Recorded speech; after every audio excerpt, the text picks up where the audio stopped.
The Department of Homeland Security needs to be disbanded. It needs to be re-engineered from bottom to top because right now it is the single most corrupt entity in the United States government. You work there. What say you? I cannot disagree with anything Malcolm said. That should spook people because I'm a Yeah, big defender of that department and the men and women in it. And most of those 250,000 employees are really great public servants who just want to do their goddamn jobs. And they have been threatened and intimidated and pushed into doing things that they don't want to do. When I was at DHS, there were people at the White House who wanted Border Patrol to start using these standoff microwave devices, crowd control devices that make your skin feel like it's burning. right. And I will never forget that meeting. And this got brought up, and it had been brought up before. And at the time, I think it was John Kelly who'd said, Mhm. don't ever even suggest that in my presence again. Don't you suggest that we take heat ray devices and aim them at innocent civilians who are coming to the border to claim asylum and make them feel like their skin is burning, right? You're a Right, nine you're a right. 9-year-old kid with his mother. That is some horrific Nazi shit if you've ever heard of it.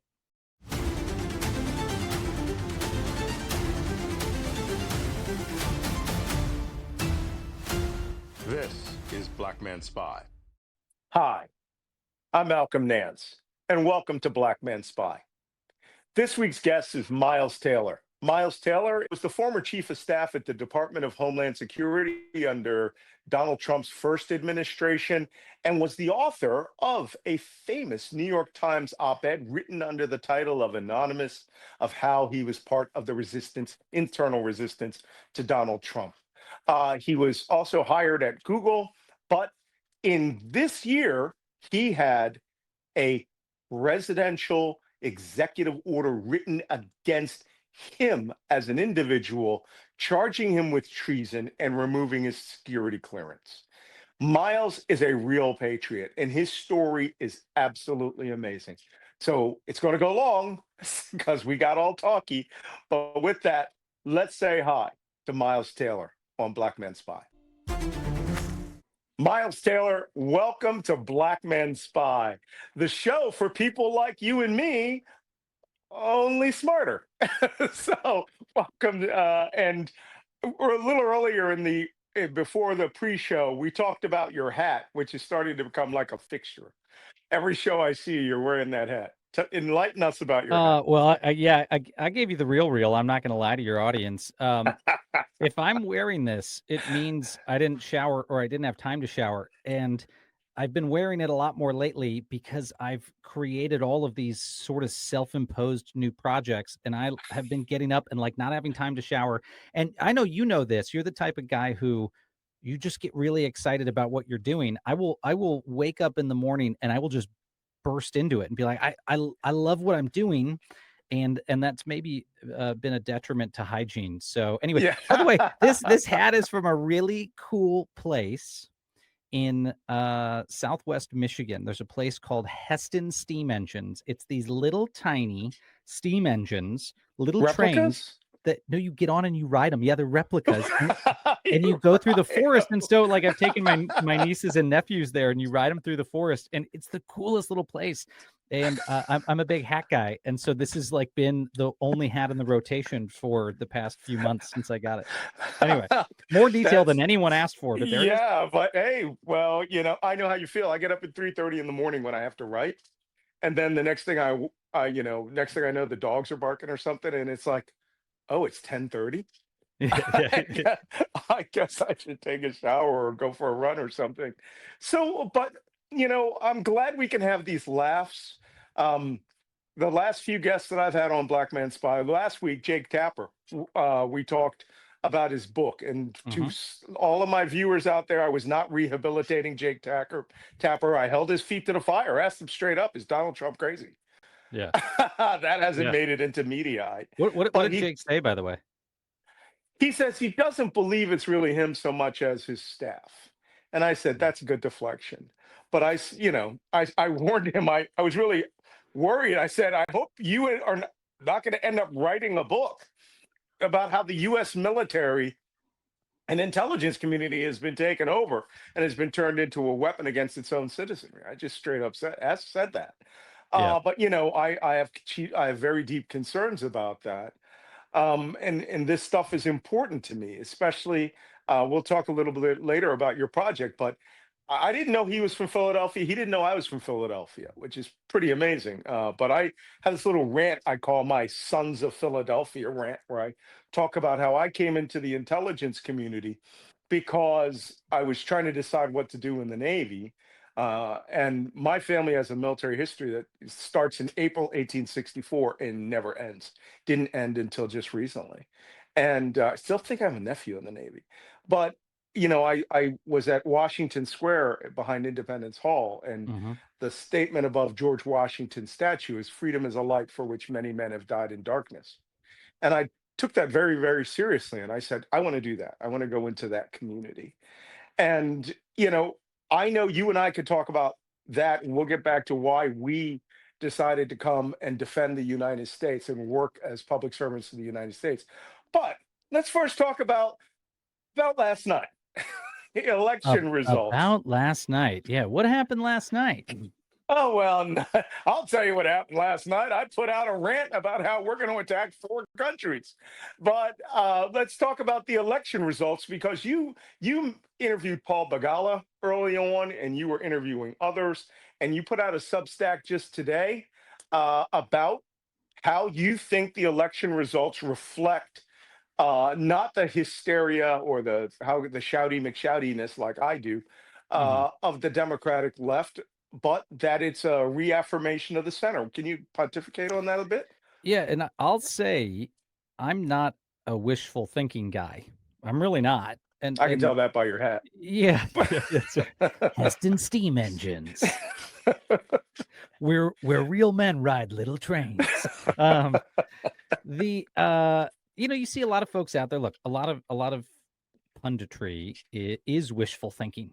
Folks are seen. Well, I mean, look, as you know better than I do from the intelligence profession. I mean, a lot of you Mhm, folks were guided by the maxim people believe what they want to believe. And you have to mhm, know that when you're going to recruit a source or a target is that people believe what they want to believe, and that's how you can mhm, persuade them of things. And pundits fall into the same trap as they try to see the good or the thing that supports their view in every development. So I was just as ready this morning to say this election didn't really mean anything. It was just an off mhm, cycle. But I came away with a very different perspective after last night. And that perspective is the Democrats have hit their stride towards the center in a moment where the American people desperately want stability. And I think after last night, after the victories in Virginia and New Jersey and New York and beyond, the message from Democrats is not we're headed the direction of socialists like Mamdani. And I think he's a good guy. I'm not knocking him. But the lesson was to win and win big, Democrats have to tack towards the center. Mamdani's numbers were actually really soft in New York. It's the weakest performance in more than 2 decades for someone winning the mayoral election in New York, a big blue city. Why was it weak? Because he had trouble convincing Democrats who normally would come out in droves to vote for him that socialism was the direction of the party.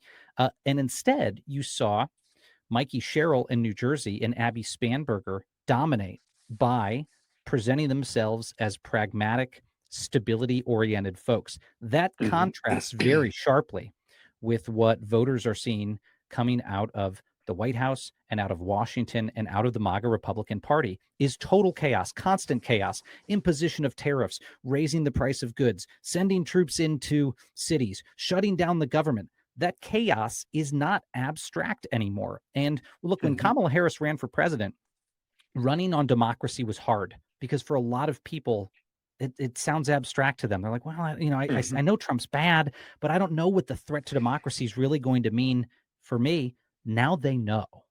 I mean, mhm, now, I was just talking about this with folks earlier today. I mean, my family knows very personally is, we have had to tighten the belt in the wake of Trump targeting us because it blew up our business and all the other things. We've had to yeah. really tighten the belt. And so grocery bill, it affects me.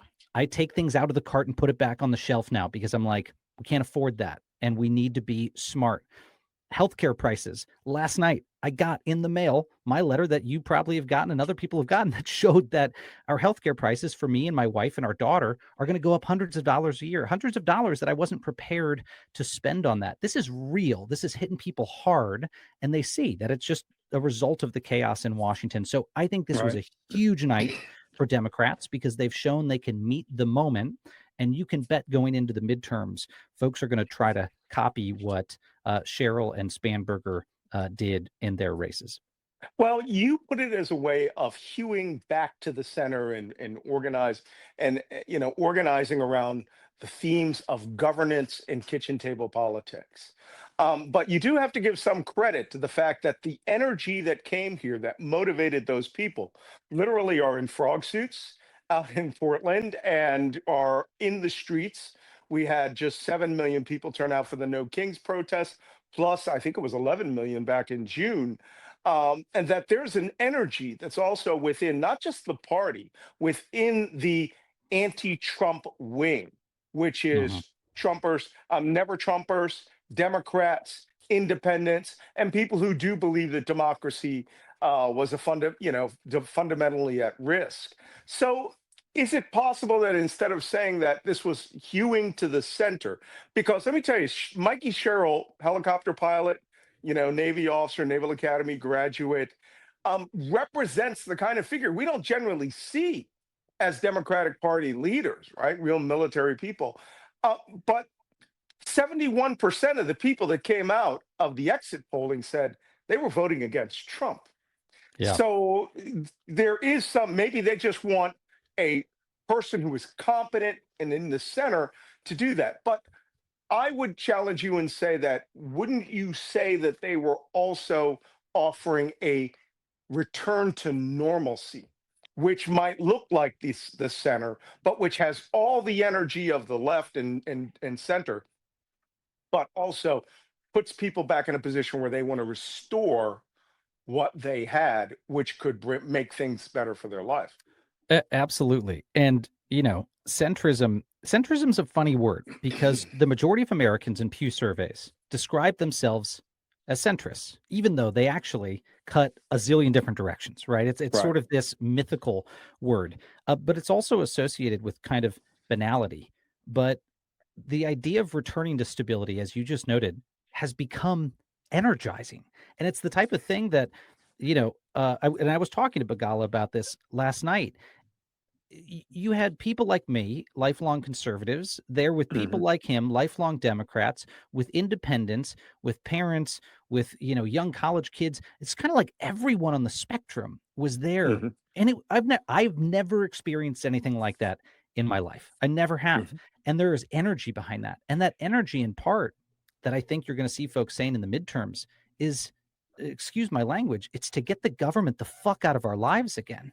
Right. And, at least in the way that Trump is imposing it. I mean, Donald Trump, who's in the party that's supposed to be for small government, has been wielding executive power like it's his personal baton, sending troops into cities and raising prices on Americans and really getting in their lives. And I think you're going to see a lot of Democrats seize on that messaging from this cycle and say, look, let's just get Washington to shut up right now and let you live your lives again. And, I've never seen a socialist and a libertarian equally animated, by that same messaging, which is cool. I think it's exciting. And the momentum is undoubtedly Hmm. right now with the left.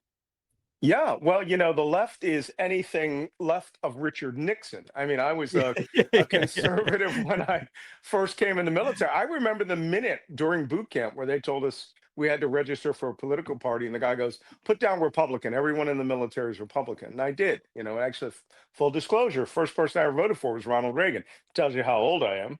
But more importantly, when First I president I was actually, ever born under. yeah, wait a minute, Ronald Reagan? No, you weren't. I was born under Reagan. Yeah. Were you? Yeah, as a Okay. baby. I was a baby boy while you were, Wait, serving the how country. old are you? It's a great question. We have no I idea. think Reagan is a little, it might be a little bit ahead of you.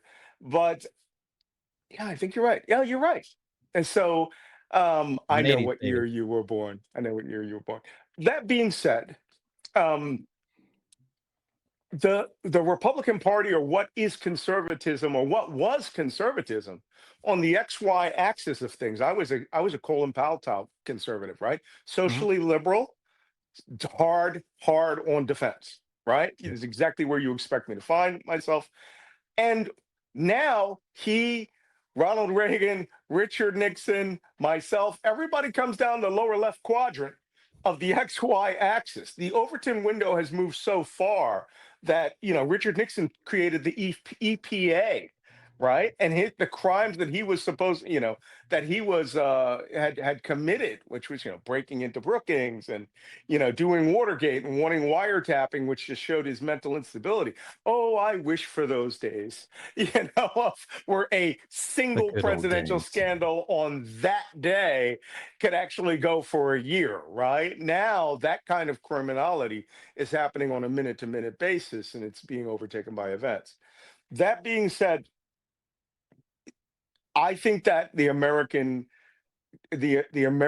public now is not so worried about getting the government out of their lives, but getting government functioning to where it is not a malicious machine. That they are, I'd hate to say it, U.S. government right now is sort of like the corporation from the movie RoboCop. And your homework tonight is to go watch that movie, because I think it came out for about 3 years before you were born. But the I've seen RoboCop. I had corporation. a RoboCop eh, costume for Halloween one year, but separate conversation. okay, so the corporation, of course, is like, we don't care. We just want contracts, right? And we'll replace the policeman, and we'll let get to the field, and then we'll do judicial killings whenever we want, and remove the humanity from the system, and we'll all sit around and eat giant shrimp. That is where I think government has gone to now, and it's gone to in just rapid fire, because they had a plan, which was Project 2025, which was the dismantling of government as it has existed since George Washington, and that the entire progress of the progressive movement, which we called America until earlier this year, is Hmm. an imposition to their ability to make a boatload of money and to act Hmm. as corrupt as they want. Which brings me to your department that you used to work for between, what was it, Yeah. 2017, and when did you leave DHS? Also was there in the Bush years, but yeah, I went in Oh, the Trump okay. administration from 2017 to 2019. So I did the first 2 years of the first Trump administration. Yeah, okay. Yeah, How you it was a great ride, a really happy experience. Made a lot of good friends, and look back with rose-colored glasses. Of course, I miss those days. Obviously, I'm being facetious. That's like saying in Nazi Germany 1939, Yeah, boy, I miss yeah. 1939. Oh, what good years? Remember before all those laws. So that being said, let's talk about the Department of Homeland Security.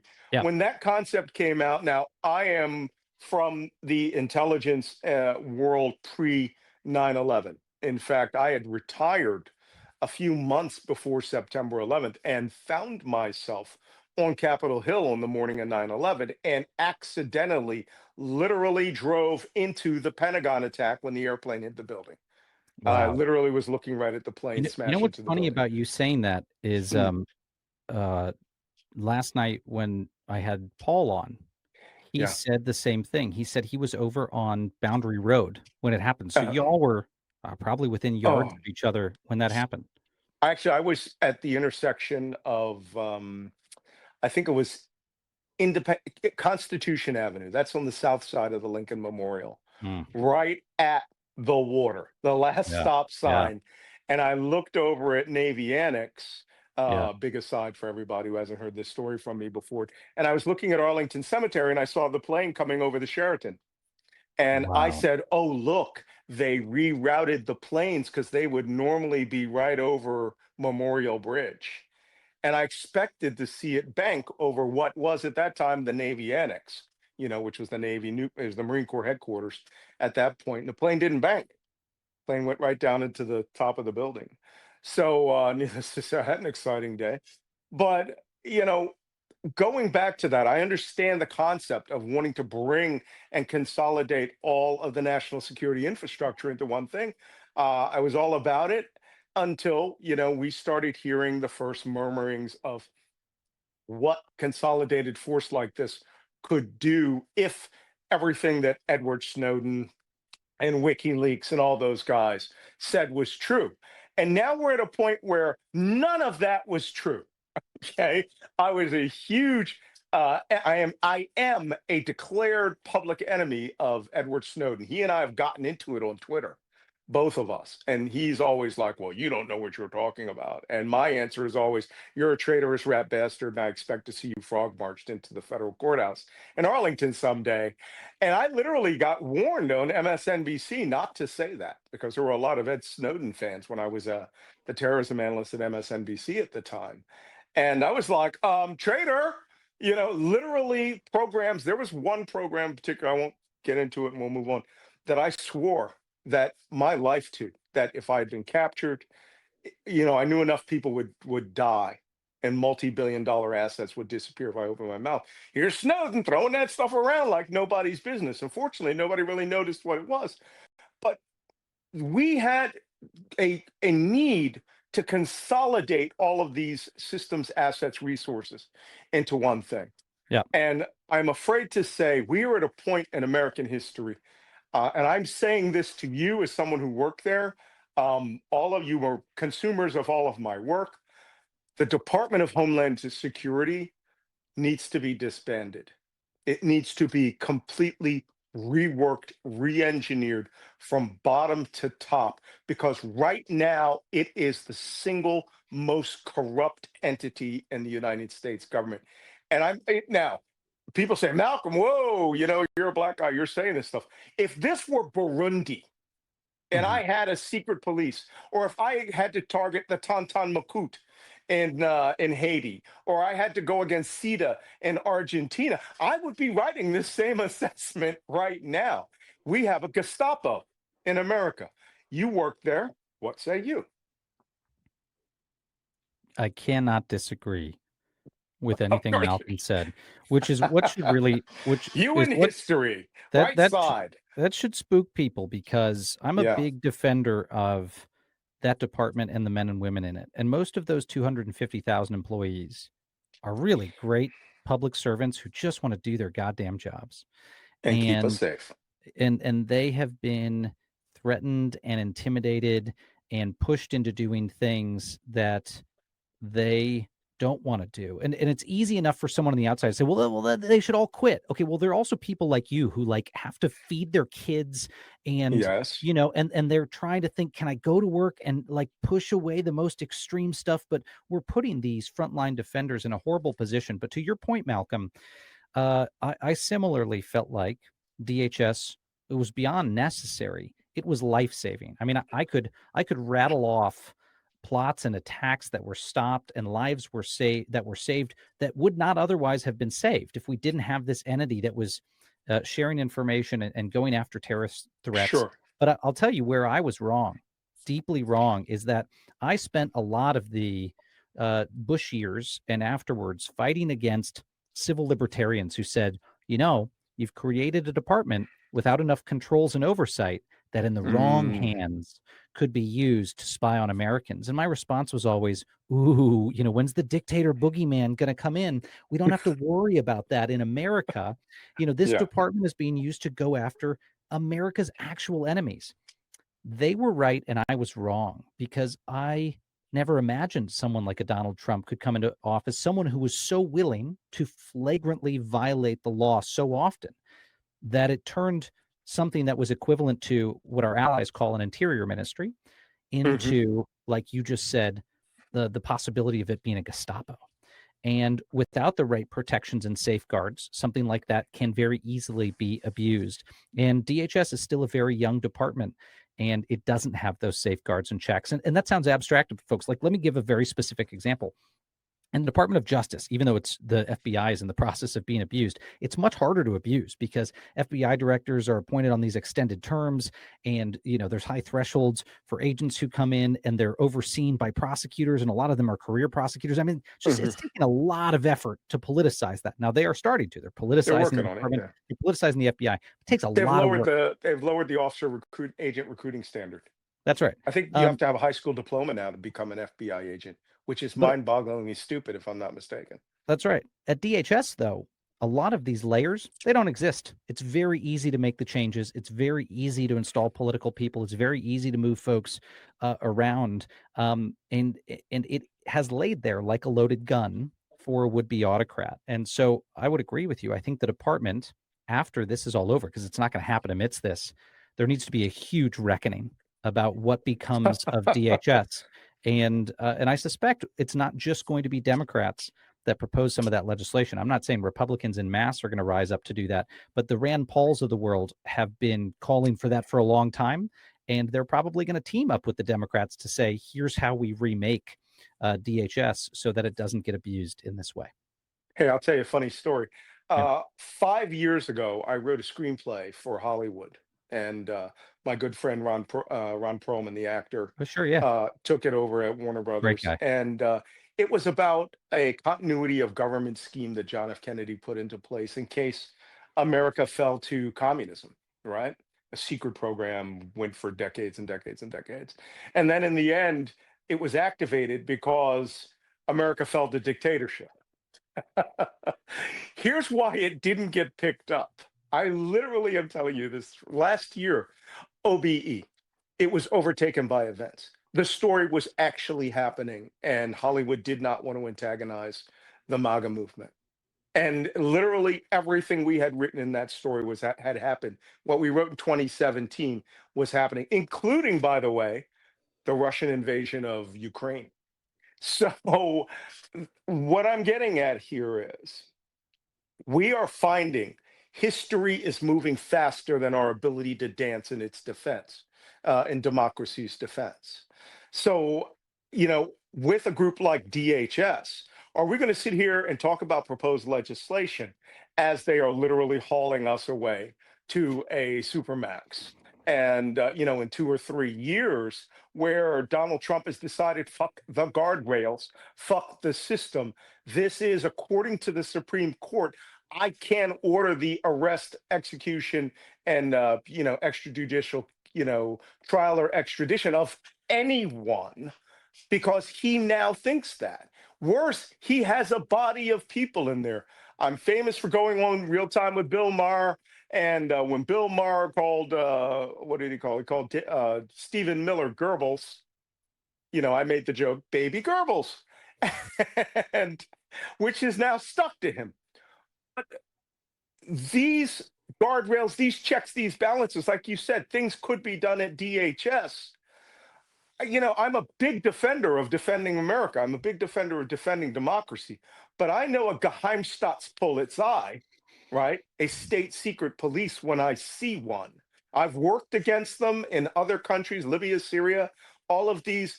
You know, are we going to be talking about, oh, we're going to have to pass a resolution for this, or we're going to have to wait for the next Democratic president to come in and say, by fiat, I eliminate this organization? Because there is one knockoff effect, I'm sure I'll let you talk, that we're going to have to worry about. Every effing one of those ICE officers, 30 now trying to punch up to 50,000, will be former federal law enforcement officers and will have the right to carry a firearm concealed for Yep. life. Yep. And I suspect that, we'll talk more about ICE. I suspect that we may have to literally decertify fucking every one of them and not hold, faith, and truth and reconciliation. Oh no, we will have to eliminate the organization and scrub everyone and literally get people to start testifying against themselves like they're the fucking Stasi, because they're the fucking Stasi. And I was young enough to work, in Europe when the Stasi existed. So, this process that we have to where now Americans do not trust the government because we are running a state secret police.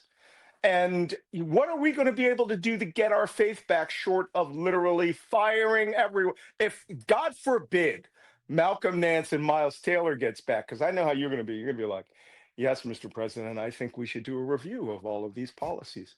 Malcolm Nance will be like, Navy chief here, fucking fire them all. And then we'll rehire and sort everybody out, and we'll bring the British and the Australians over to teach them how to be nice policemen. What do you think of that Well, idea? look, what I'd say is one of the hypocrisies that I wish more people would point out, and you've effectively pointed it out, is that Donald Trump spent years railing against a secret deep state inside the government conspiring to break the law. And it wasn't real. It didn't But it's not exist. secret now. There was no actual deep state. But now he's actually building a deep state where there wasn't one before. He's actually building a secret cabal of people to advance Yes. his agenda instead of the Constitution. And as you note, they are civil servants. People are not seeing this. Donald Trump can disappear tomorrow. His administration can end. He's building the long-term movement inside of government for this to continue. That is what is so chilling about it. And you mentioned it with ICE, and people also don't realize ICE is not an immigration agency. Okay, folks? It Nope. says Immigration and Customs Enforcement. I want you to get that out of your head. Of course it's doing immigration enforcement. A lot of bad things are happening there. I don't want to distract from that. I need you to think of it, people, as bigger than the FBI, because it is, and ICE has more affirmative statutory authorities than the FBI does. Things that are delineated in the law that it's allowed to go do. ICE does investigations into counterterrorism and counterproliferation and child sex trafficking and goods and taxes and you name it. And so they are fully equipped to go be a secret police for Trump. And, one of the things that I flagged a few years ago is, Donald Trump had these fantasies about wiretapping his own staff and his opponents, very Nixon style in the first administration. And of course, people like John Kelly shot that down.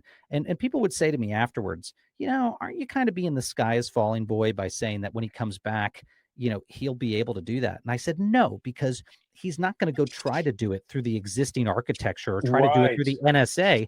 He's going to go say, where's the most pliable law enforcement agency that I have? And he's going to direct dial ICE and say, why don't we use you guys to go wiretap my enemies? I say this all the time. NSA guy here, right? And I've had a few major rants on Substack where I go, let me tell you what's not going to happen.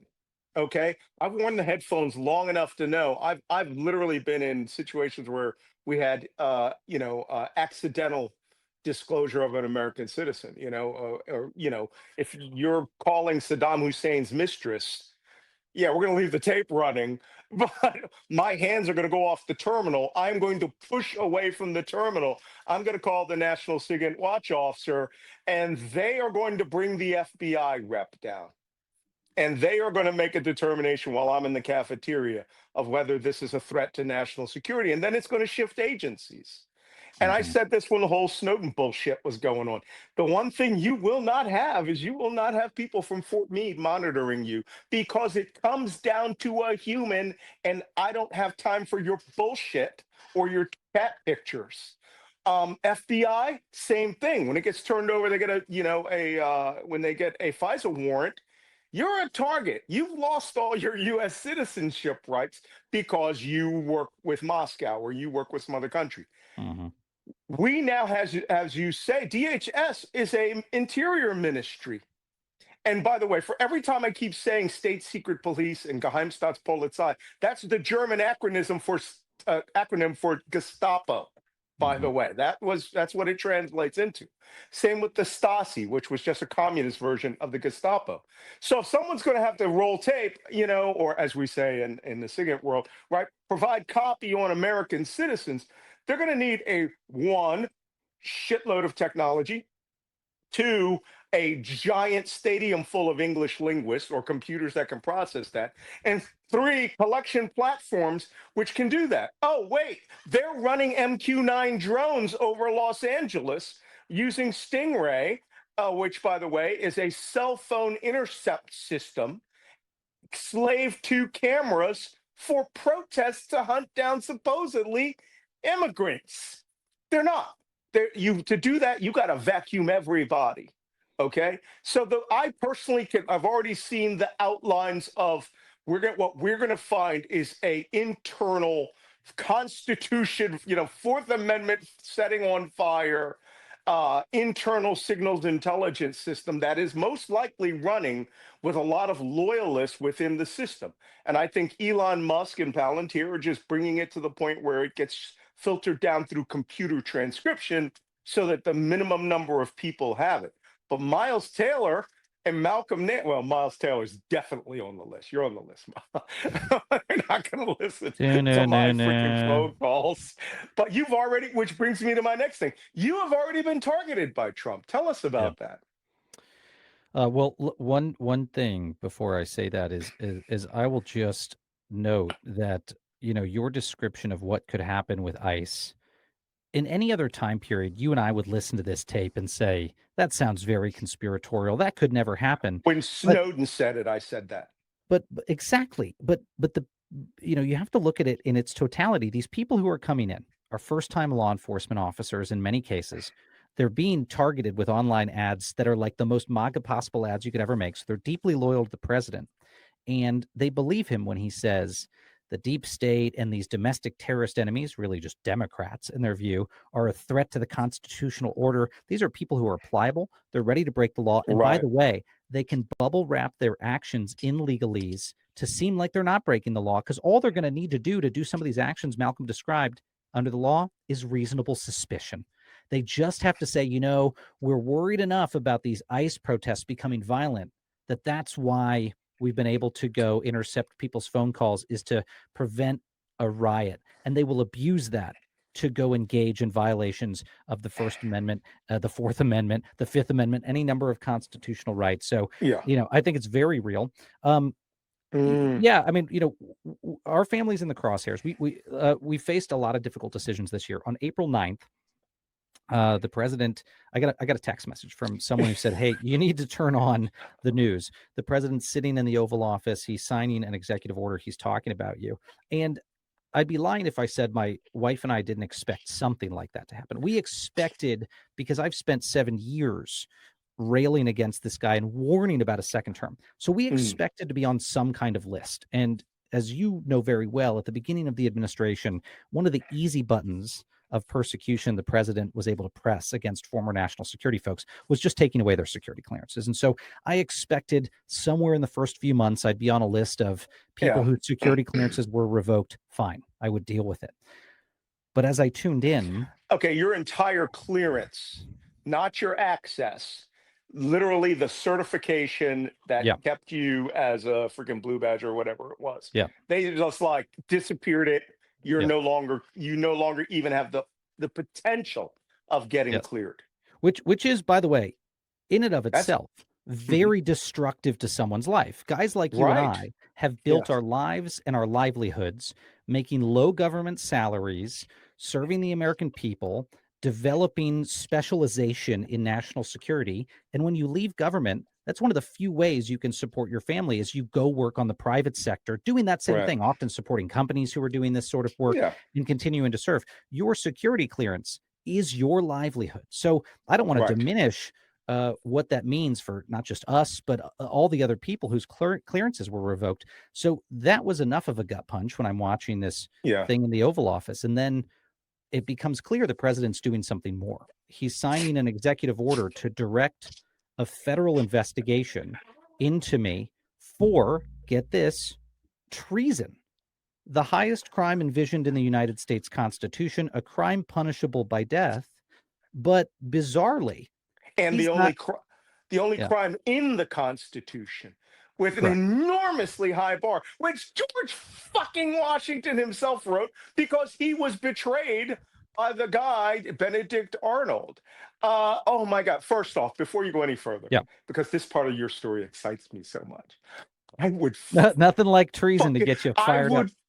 fucking frame this thing. I would be running this to Michael's. And I would have this document framed for posterity, Yeah. right? A presidential executive order. I would ask them for a fully signed, pen signed copy. But because you're going to end up in the goddamn Smithsonian at some point. You are definitely going to end up in the Spy Museum. But I mean, Jesus Christ, how did that feel? I Well, mean, I personally would have been like, yeah. I hate to bring the mood down. I would love to say Oh, that it was exciting. And I will note, what I didn't know at the time as he was doing this. Of course, he was inverting the justice system, right? He was declaring me mhm. guilty of treason and then directing his staff. Oh, by the way, go find the evidence, which is absurd on its face. But what I didn't know Jesus. is I heard from why am I blanking on his last name? Harvard law professor Larry Dervish. Oh, Larry uh, Summers. no, other No. Larry. Shoot, it'll come to me. Anyway, One of the top legal scholars in the country, reached out and Lawrence basically Tribe. said, Lawrence Tribe, Larry Tribe, Mhm. that this was the first time in 249 years of American history that a president had directed an investigation into one of his critics by executive order. It never happened before. It's never happened before, and certainly not for John First Adams Amendment just did protected it, but you speech. you Yeah, got they paper. just did it. And look, by the way, a lot of presidents, like if they manipulated the system, how they went to their attorney general and said, "Go look into this guy." But Mhm. no one had ever done this in front of the Yeah. country. But I will say the next thing that happened was I walked into the house and, my wife is a very smart cookie. And she looked at Mm. me across the island and she said, "Are we going to have to sell the house? Because we don't have huge savings accounts. We're both lifelong govies. We don't have the means to go hire law firms to defend us against the president. We've got a baby we have to buy diapers for." Right. And I looked at her and I said, "I don't know, because I don't know what the heck we're going to do next." And a lot of bad things happened after that. But one of them was we had just finally started to put our lives back together after 2020. Mhm. I say to folks a lot, Donald coming out against Donald Trump cost me my home and my job, a previous relationship, my life savings, and my personal security. And I had to rebuild all that after 2020. And we had finally just started to rebuild that and make money again and be able to support our family. And then in the wake of that, my business detonated. My business Mhm. partners were very scared of being in the crosshairs of Trump, and the business completely fell apart. The 50 people who were dependent on us for paychecks, done, Mhm. toast. Yeah. And then Hannah and I had to figure out what to do. I mean, she's a stay-at-home mother. I'm a sole income earner. And she immediately went back to work because she was like, we can't, we'll be burning too hot too fast. I got to go back to Right. work. That is a Right. hard thing when your wife is like, I want to be stayed home with our baby in that first year, to be like, you got to go back to work. I didn't tell her she had to. She knew that we needed to.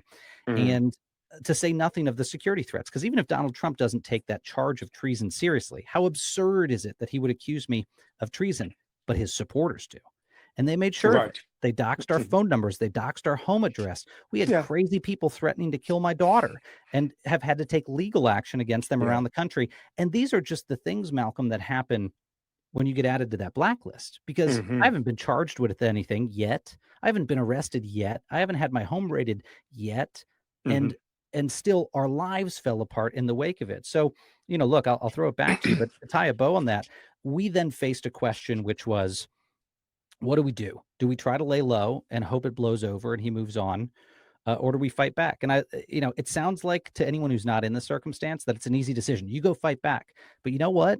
When you're in that moment, almost everyone in your life, surprisingly, comes to you and says, "Dude, just lay low." Your friends, your Mhm. family, your lawyers, especially. Even I've got some of the best lawyers in the country now. Bold Mhm. people, tough people, who said, maybe you just hope that this was a mean thing he wanted to do and that they're not actually Mhm. going to do anything. And so that's tough. But credit to my wife. Ultimately, it was Hannah who said, Mhm. no, no, no, no. If we don't do anything, if we don't fight back, if we don't make a huge deal out of this, he's going to do this again and again and again and again. Because it's as easy as a pen stroke for him to order Yes. investigations into his critics. And for the rest of my life, I will laud her and her spine of steel for getting me to not take the easy path. And that's why I'm literally out here every day, sitting in this little padded closet in my house, having these conversations, because until he's gone, I'm going to talk about these things every day. I'm going to shine a light and not just talk about them. I'm going to go do stuff to fight back against this. And somewhere on the other side, I'm going to hope, we can go build a business or a company or do something to put our lives back together. But right now, this is the most important thing we could possibly be doing. I love your wife. So, She's incredible. I just think that's amazing. And take it from me, you will, as of this moment, if you're not doing it, bring her coffee in bed every morning. I do, and I do. And you know what? The Good man. baby helps me make it. Is she's learned how to help operate the Nespresso machine, and it's like her favorite thing to do. So it's No, fun. you need to ramp up, take some of this little bit of big money that you have, get yourself a $3,000 Jura automatic espresso machine, put it in the bedroom so that you can just bring her a nice cappuccino every morning. Because I she wish when sounds we like start making she's worth it. money again, we'll do. I'll get one of those. When you're the next director of Homeland Security, which will be my recommendation when people and come to hopefully me. it'll be a very diminished role at that point, right? Hopefully it'll be a very diminished role. Your job will be there to take it down and reassemble it. Um, but I think that that's just utterly amazing, because the phrase that I constantly use as a Philadelphian is, and this is my funny story with my wife. I gave a speech at the Commonwealth Club a few years ago before she passed. And at the end of my speech, I said, I am willing to risk my life, my home, my family. And then there was this like from the audience. And the host goes, I think that's your wife. I go, okay, I'm ready to risk my life, my home, and my car. Yeah, I stand corrected. Yeah. So, risking your life, your liberty, and your treasure is what Benjamin Franklin, I believe, said is something that all of us, everyone who's listening to this, we are in one of those moments. What does it feel like to be in Boston in 1774 when the intolerable acts come? And I think we are all there. I'm glad that you say it that way, because I will say, Malcolm, I don't share any of this for anyone's sympathy, because I'll be honest with you right now, I feel more motivated, more inspired than I ever have in my entire life. As dark as this moment is, I feel like it's an honor to get to be in a fight to preserve this. And our forefathers got that opportunity to protect this thing and preserve it for the next generation. And we could have just as easily ended up in a moment where, we were in peacetime. We kind of forgot what mattered, didn't have the opportunity to pass it on. And so it feels like an honor. So a lot of shitty things have happened to us as a family this year. Right. We're in worse circumstances on paper by a mile than we were a year ago, but we feel resolved.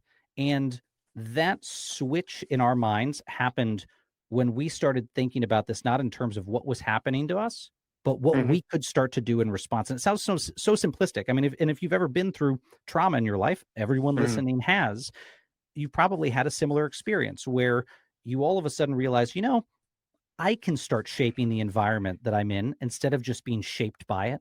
Right. And once that switch flips, maybe it takes a week, maybe it takes 6 months after the event, but once it happens, you draw energy from that. And and that's the place that we're in right now. We're honored to be in this fight, and we're going to be in it till the end. Yeah, I just think that's awesome, and I'm glad to hear that you are a fighter, and which is, later we'll tell everybody to subscribe to your Substack. Got to keep that kid in diapers. But tell me about the break-in in your house, because this affects me. We're in a weird world now where we have people that will, at the direction of the Department of Justice or DHS or somebody, do things that are clearly patently against the law. What happened with you? What happened with this house break-in? Well, we haven't had anything like that happen recently. We are, of course, prepared This is like for the 2018. possibility. Yeah. Yeah, we're prepared for the possibility that any morning, the feds show up, and I'll be real with you. I mean, we have, as you'd probably expect, extensive security preparations at our home, and Yes. so and like any security system, you get a lot of false alarms. And so when, a deer like wanders onto the driveway and the driveway sensor goes off And at 3 cans come a.m., off, which yeah. is not like a once a month, it's like every other night, you wake up and you're like, okay, they're here.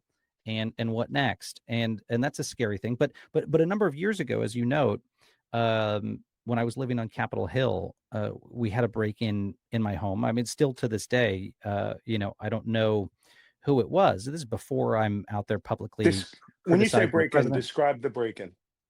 Yeah, it was an individual, presumably, who came into the home while my ex, previous relationship that I was in, was home and upstairs.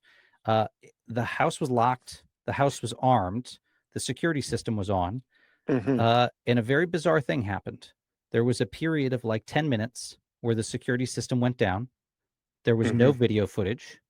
She heard the door open and someone come in downstairs, someone who was assuming the house was empty, and make their way through the downstairs again for about 10 minutes in the home, left, closed the door. And this is one of those, I was in one of those row houses on Capitol Hill that has one of those, there's one of those grates outside.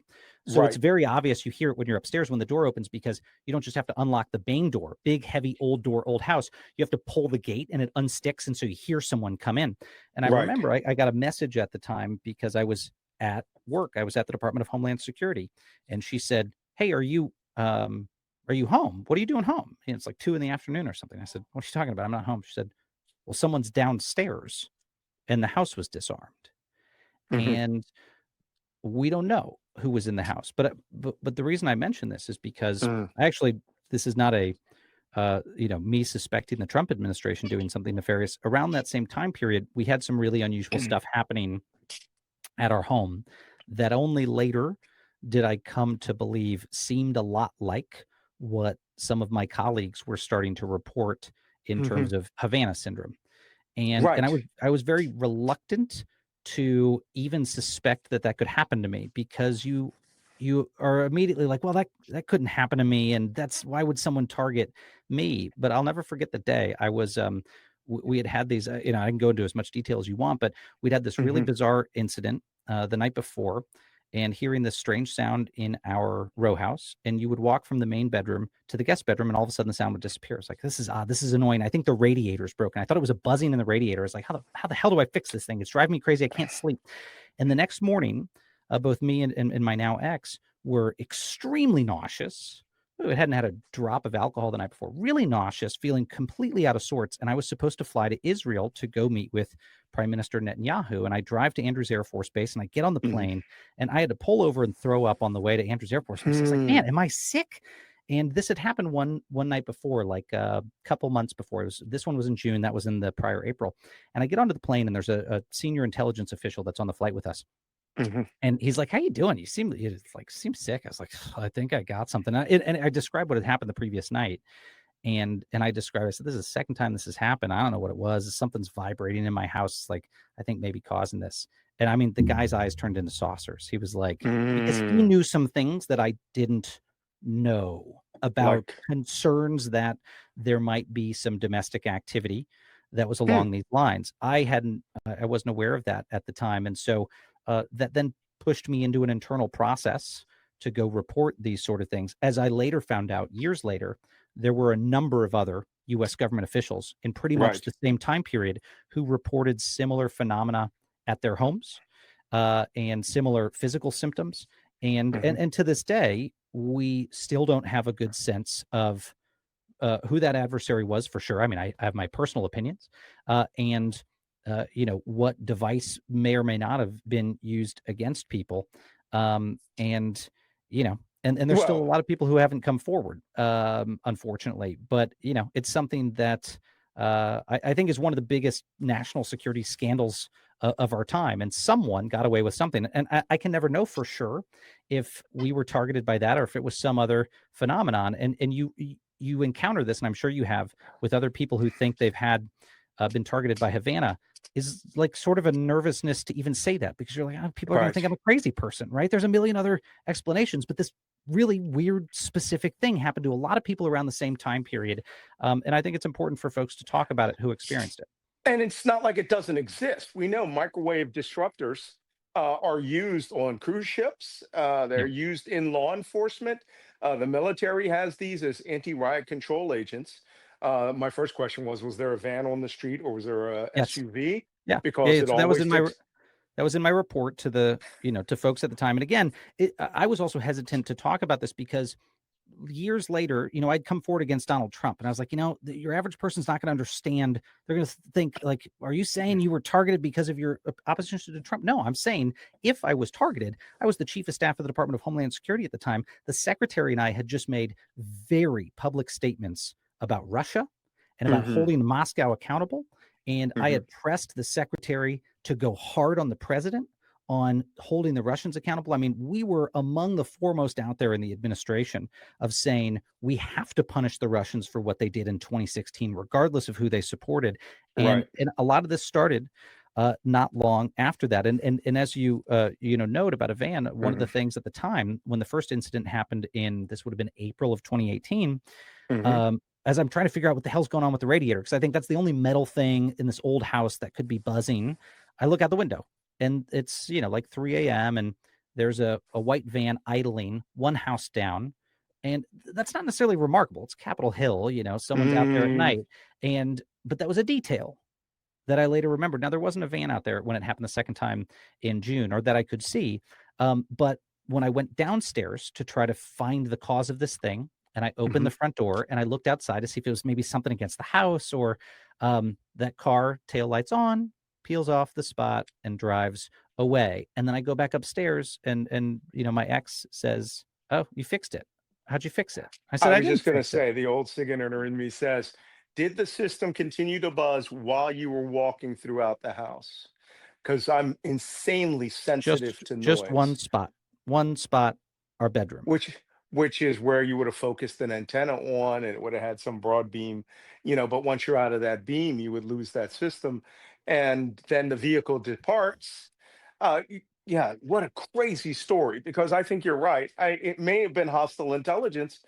There are a lot of hostile civil actors who are civilian contractors for foreign intelligence agencies, for our intelligence agencies. Full disclosure, I live in a place in upstate New York where one of my neighbors was raided by the Joint Terrorism Task Force and they called me, by the way, in advance and told me not to leave my house because he was creating Kind a of them. radiological assassination device, and they had all sorts of isotopes that they had taken from dental offices. You might remember this. This is Wow. the GE incident Oh, wow, with the yeah. with the guys who said they were Ku Klux Klan or whatever, and were going to assassinate Jewish leaders with this weapon. But they had the white van, they had the isotopes, they had the ability to concentrate the radiological signal, and it was a very slow working assassination device, which would have taken weeks of exposure, but it would have made you sick.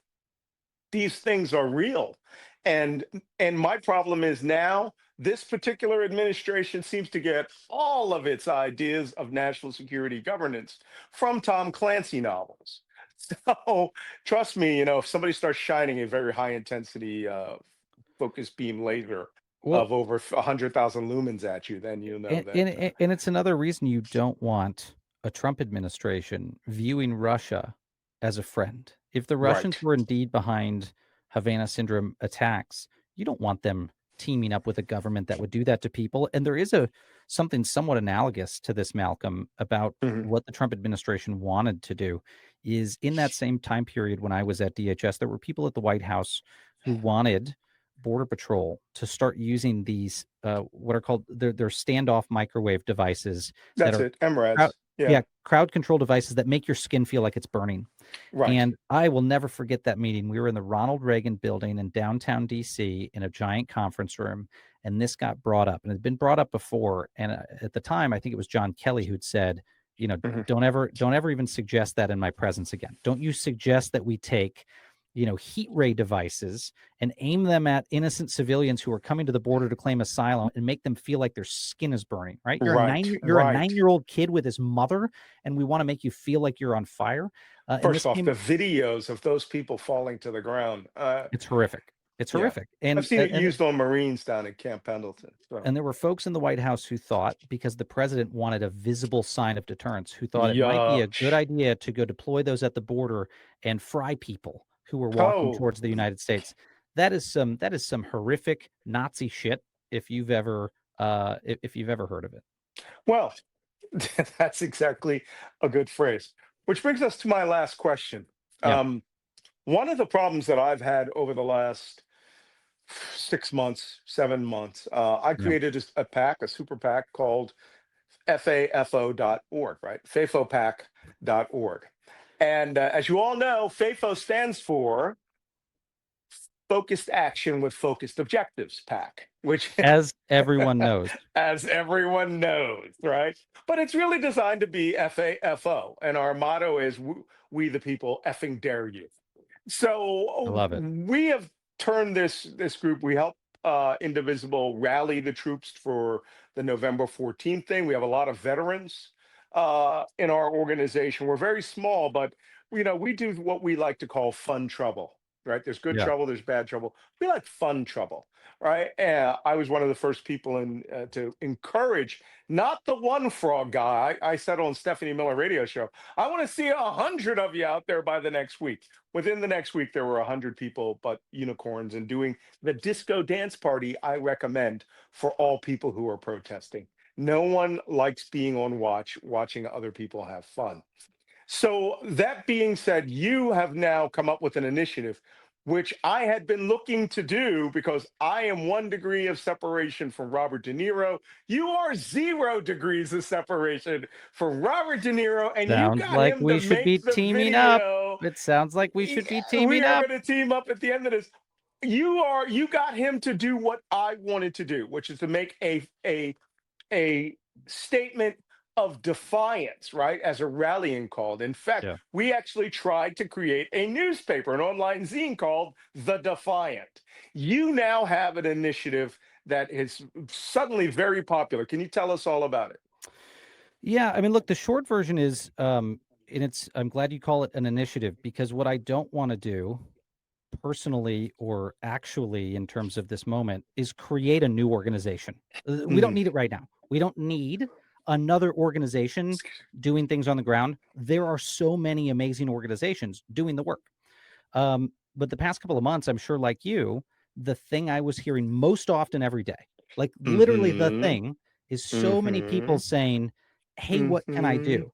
And the problem is not that there weren't things to do. The problem is everyday Americans should not all have to go onto Google, look up every organization out there, figure out what's the right organization to go support right now to Right. respond to what the administration's doing. And so I had a number of folks say in the pro-democracy ecosystem, folks at some of the big foundations and other spots say, Mhm. one of the things that would be helpful if someone would do it is to create kind of a clearinghouse. It doesn't have to know about every org out there, but Right. giving people, kind of serving up weekly to people, hey, here's a couple actions you can take, here's a couple Right. orgs you could support, and doing that. And then also giving them the opportunity to go crowdfund those existing groups. Now, a group like Right. Indivisible, you mentioned, incredible organization. Ezra and Leah have built something Mhm. remarkable, but they've done a good job sustaining that organization. They've got great supporters and backers. There's incredible people on the ground, call it in Portland or Chicago, groups doing great work, but who don't have the resources to then say, and now I got to go fund nationally for this? No way. How the heck are Right. they going to survive? So if we can get enough folks, it doesn't have to be the whole damn country, but enough folks saying, we will every week choose new organizations to support, and we'll all give our contributions to that organization. We could do a Mhm. lot of good and keep up with the speed of this Right. administration flooding the zone. So it's why we launched defiance.org.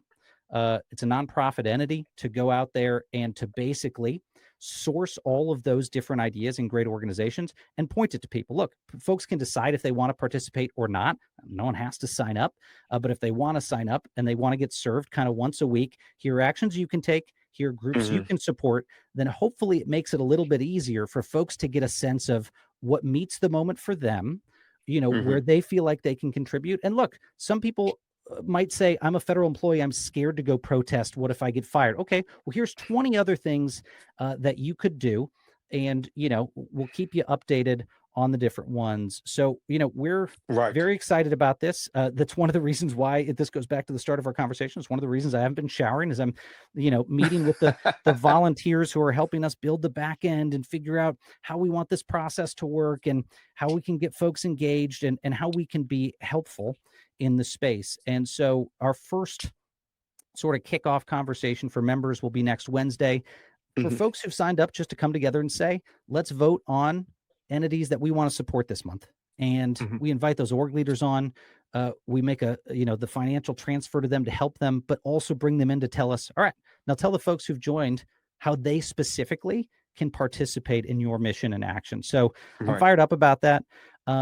It's something that, I think that there's a lot of folks out there who want an answer to that question. What can I do? And Yeah. I'm hoping we're at least one of the ways that they can help figure out how to stay involved in this moment.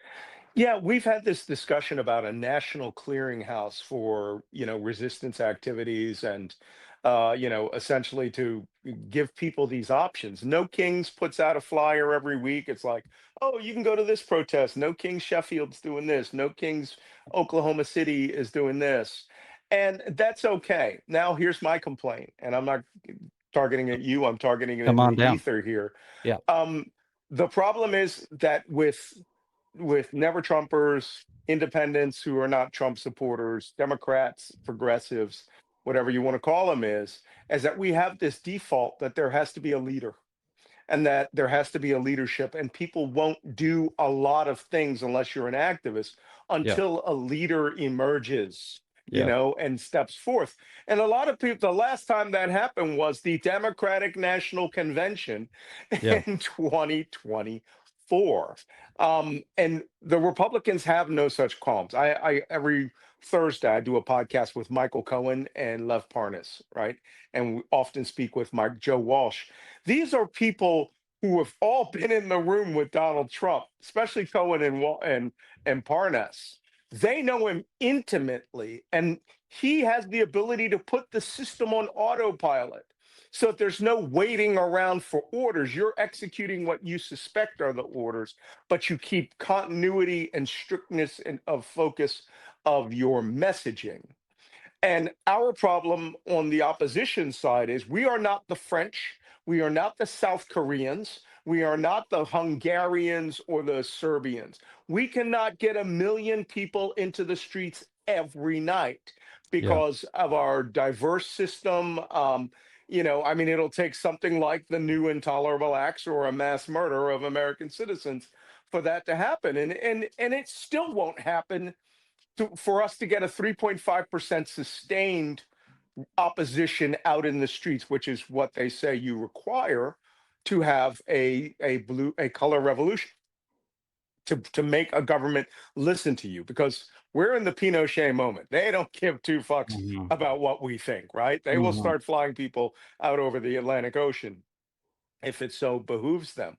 My problem with a lot of the opposition groups, and I think it's awesome that you're going to be highlighting and bringing these groups up to the fore, but there is no national command, no Yeah. national resistance command. And I have been a big advocate of that. And just recently, one of the initiatives I want to do with FAFOPAC, Yeah. which, by the way, my great idea was that you can do on your own without any assistance, is take over an overpass and put a message up, right? And One of my, and and they're doing that now, right? What's the group? but not in an organized fashion. Oh, okay. It's like Well, ad hoc. that's FAFO's packs, what do you call Yeah. it? Well, I The mean, Project Overpass Takeover. one of the things But that I people would, are doing it. yeah, one of the things that I would say is, obviously, I'm not trying to be the leader of the resistance. We're hoping that this website can just very simply answer the question for people who keep asking that Here's question. some things you can do. Uh, what can I do? I'm very interested in your answer to this question because spitballing, I would say if there's anyone equipped to be the leader of the resistance against the autocratic takeover that we are seeing with Donald Trump, it should start with the biggest organized opposition group, the Democratic Party. And I'll confess to being Hmm. really disappointed that there hasn't been that energy. To my knowledge, I haven't seen even the effort to get leading Democrats in the country together in the same place to say, how will we do this? And the other week I said, Malcolm, and I shared it with one of our mutual friends. I said, why the hell aren't all the Democratic governors in the country meeting for an emergency meeting like now, and then inviting the members of Congress and saying, like, let's get to the same place and let's figure out. Having a press conference. Groups like yours, websites like ours will plug into that and say, how can we collaborate? And until then, it's like federated and disconnected. I mean, our little organization is never going to be more than 2.5 people. We're 2.5 people because we know that if we grow into a bureaucracy, then we're spending the money on the bureaucracy. Like the money needs to go to the organizations. And so that's why I'm kicking my ass and wearing a Nike shirt right now, is because like there's 2.5 of us who are like, I think we can do all the work needed to set it up without creating a bureaucracy. But there does need to be that big command somewhere. Well, let me explain it to you, my son. Bring it. Let's do it. Here's the problem. The Democratic Party still sees themselves as an institutional body. I had this discussion with Dahlia Lithwick, with Joy Reid, amongst others, Steve Schmidt and others. And one of the things that I pointed out is guys like you. Have you noticed that the big movers in the social media world that are getting the attention of the biggest mouths and are the biggest opposition are former Republicans, right? Why are we being led? Now, granted, you've been in the belly of the beast. You understand what bad looks like. Michael Cohen used to have meetings, and Joe Walsh used to have meetings on how to fuck the Democrats over. Right? Here's what they're going to do. Here's what we are going to do. And we're going to shove it down their throat. And everybody gets the talking points and they maintain this discipline. Guys like Hakeem Jeffries and Chuck Schumer, every 6 months, use the F-bomb in a meeting. Or Hakeem Jeffries the other day saying, finally, after almost a year talking about protecting pedophiles, we'll do it once, and then they insist on being the cooling saucer of democracy because they are more interested in governing as opposed to fighting. And we are not in it. I mean, it's like being a member of the Massachusetts legislature who just lost your job when British troops have been introduced into Massachusetts, and now you get to fucking read my intolerable acts and come talk to me. It is Samuel Adams time. It is not John Adams time. Which is why I would say I have to laud you, Malcolm, because you are one of those people who sees that we need to do things. And not just talk about doing things. Like, you know, after Hannah stiffened my spine and said, let's stay out there. Yeah. I got zero fucking interest in being a pundit. This much interest. One, it pays you nothing to support your family. And two, it doesn't do anything. And so as people kept asking, what can I do? What can I do? You know, however modest our effort might be at defiance.org, at least I can start to devote my day to, okay, can I help 1 people, 5 people, 10 people, 20 people answer that question? Say, here's the thing you can do. And by the way, I'm going to go do it with you. Let's just go do things. But we are starved for leadership. You are so right.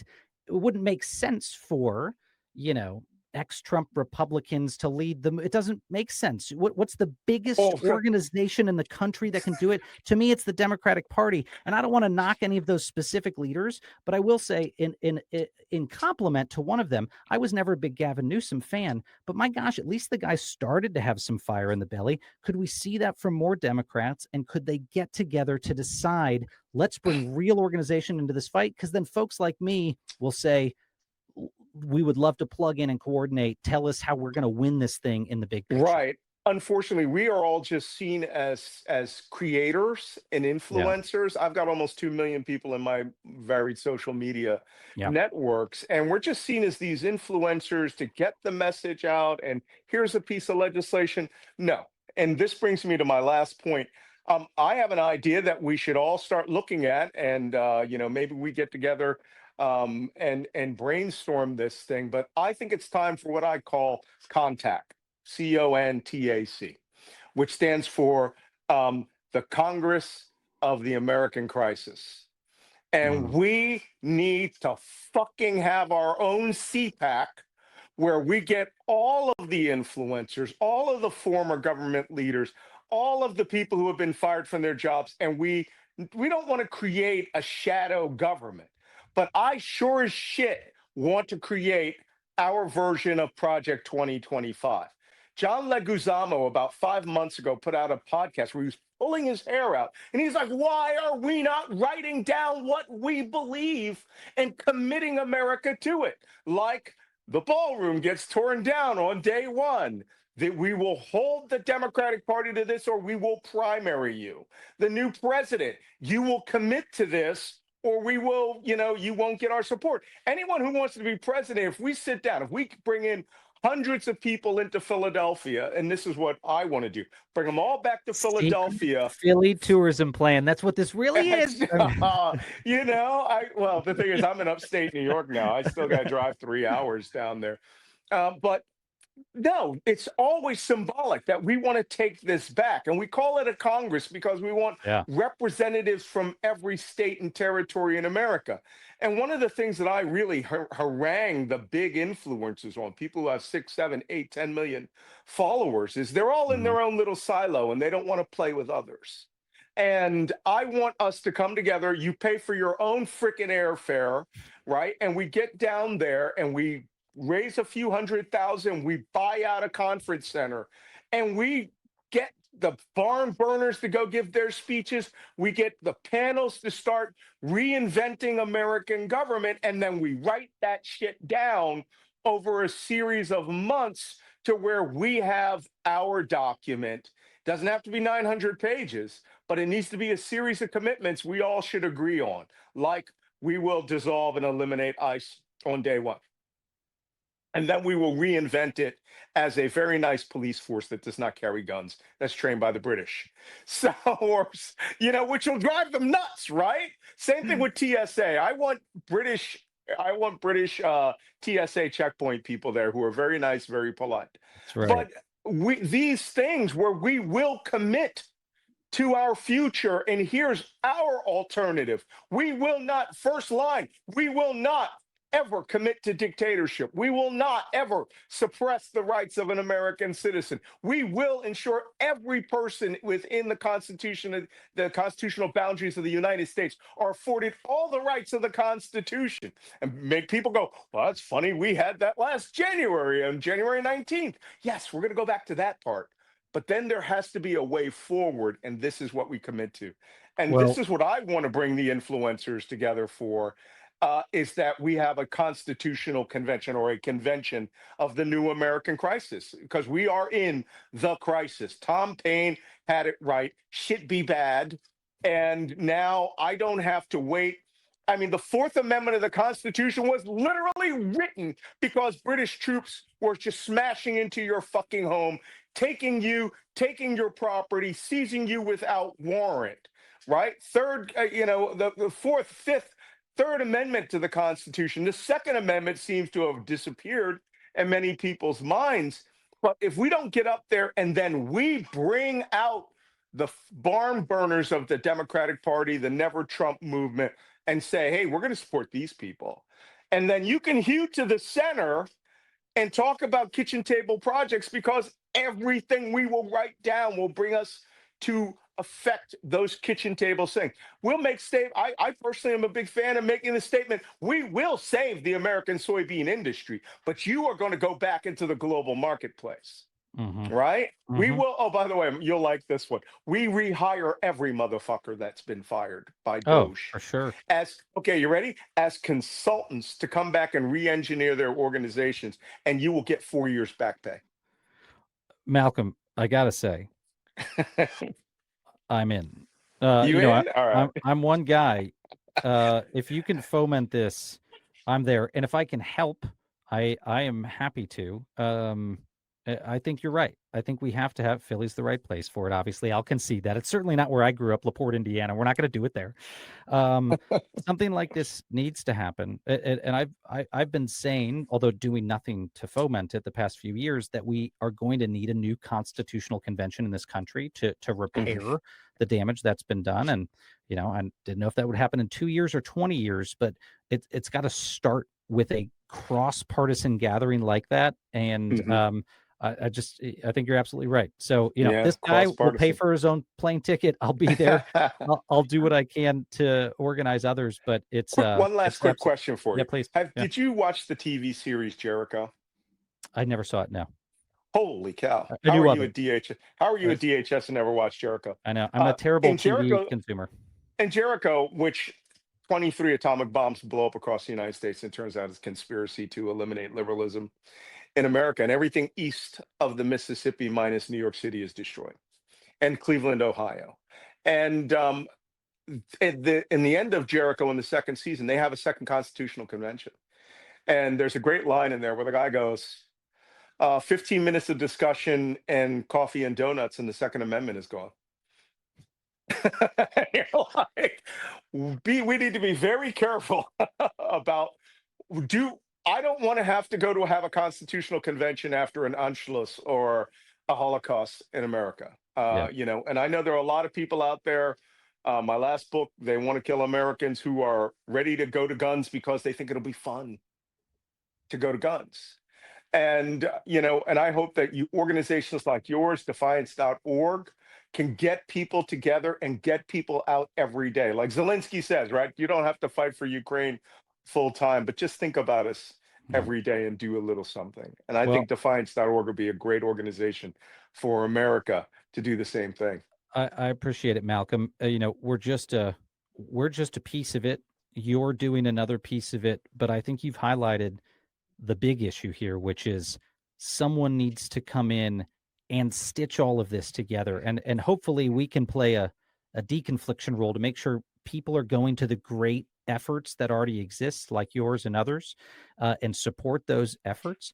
But that still leaves us with a vacuum of leadership, and I think you're right. I think the Dems are best equipped if they can pull it together to Mhm. fill that vacuum of leadership. And again, as you noted, to unite people who aren't Democrats. There are Right, right, millions of independents and former Republicans like me that are like, lead us on right, getting out of this moment where we're veering towards autocracy. Let's go back to debating Barack Obama's khaki suit like we always talk about. right, Let's go back to right. that. I can't wait to get back to that. But it's going to require major mobilization and leadership. Yeah, So back to governance. Well, that's I right. just look forward to a convention where I could see Michael Steele dressed as George Washington. That's Oh, all. he'll do it. Hell yeah, he'll do No, it. He'll do it. I know. I told him to run for chair of the DNC. I told I'd him to run vote for for. president. I still tell him every time I talk to him, I'm like, come on, boss, put your hat in the ring. Hmm. Yeah. Okay, Maybe you can enough help for me on one. that pressure campaign. Enough for one show. All right.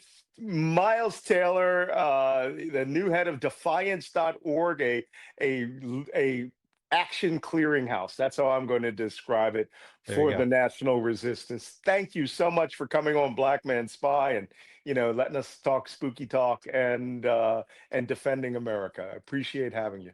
Malcolm Nance, you're a patriot, my friend. Thank you for all you do. My pleasure. Bye-bye.